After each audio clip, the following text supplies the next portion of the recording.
ఈ మధ్య కాలంలో ధర్మపురి అరవింద్ రేవంత్ ని చాలా గట్టిగా అటాక్ చేస్తున్నాడు.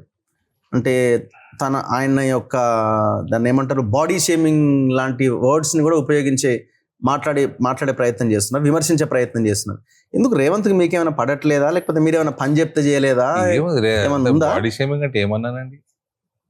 నేను అనలేను అట్లాంటి పదాలు, కానీ మీరు తొండలు అంటే నువ్వే జొర్రు, నీ హైట్ ఎంత, తొండలు దొరకొడతా అంటే తొండలు ఎందుకు నువ్వే జొరమని చెప్పిన, తొండంతనే ఉంటాను సొర్ర అంటే అది బాడీ షేమింగ్.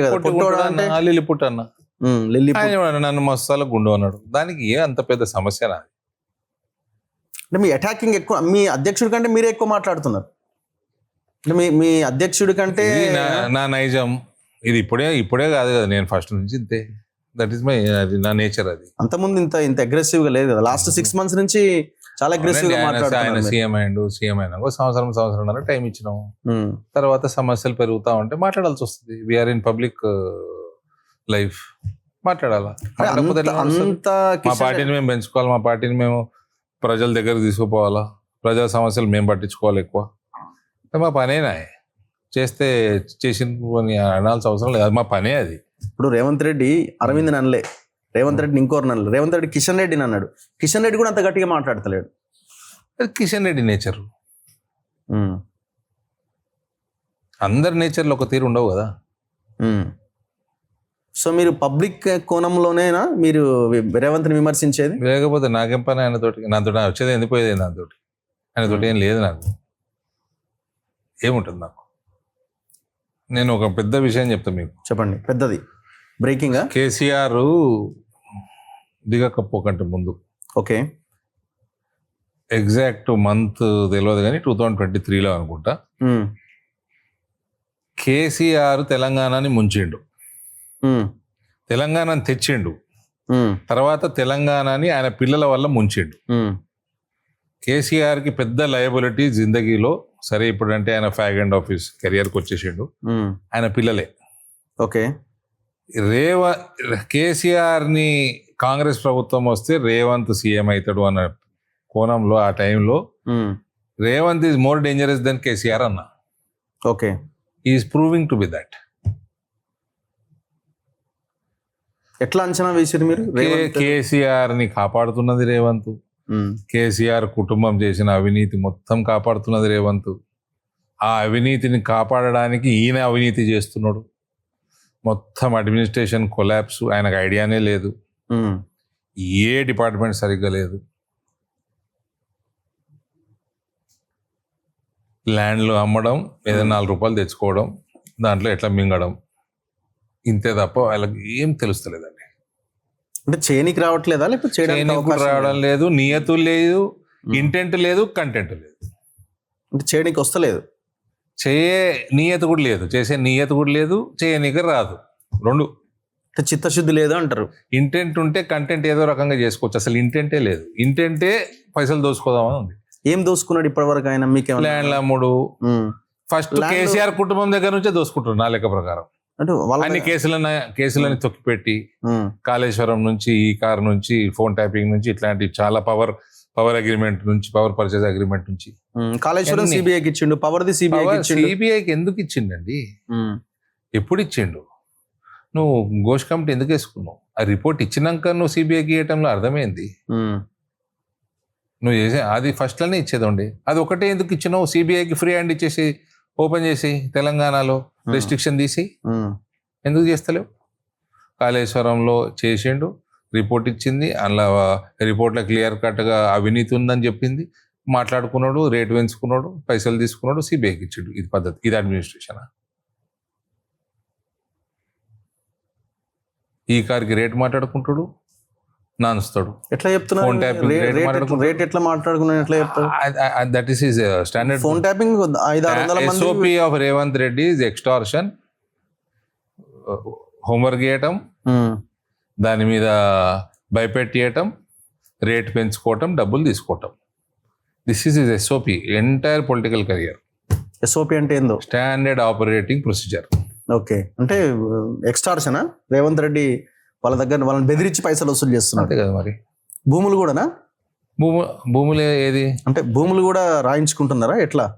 ఈ ఎట్లా చేసుకుంటుండో తెలియదు ఇక. కానీ మాత్రం ఎక్స్టార్షన్ మాత్రం ఉంది. కానీ వీళ్ళు గట్టిగానే తిడుతున్నారు కదా, బీఆర్ఎస్ వాళ్ళు అటాకింగ్ స్ట్రాంగ్ గానే ఉంది కదా. కొనుక్కున్నారు కాదండి, కేటీఆర్ రేవంత్ హరీష్ రావు కొనుక్కున్నారు కదా, గట్టిగా తిడుతున్నారు కదా. రేవంత్ కొనుక్కున్నారు.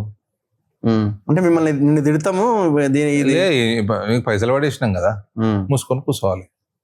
నీ రాజకీయం నీది, మా రాజకీయం మాది.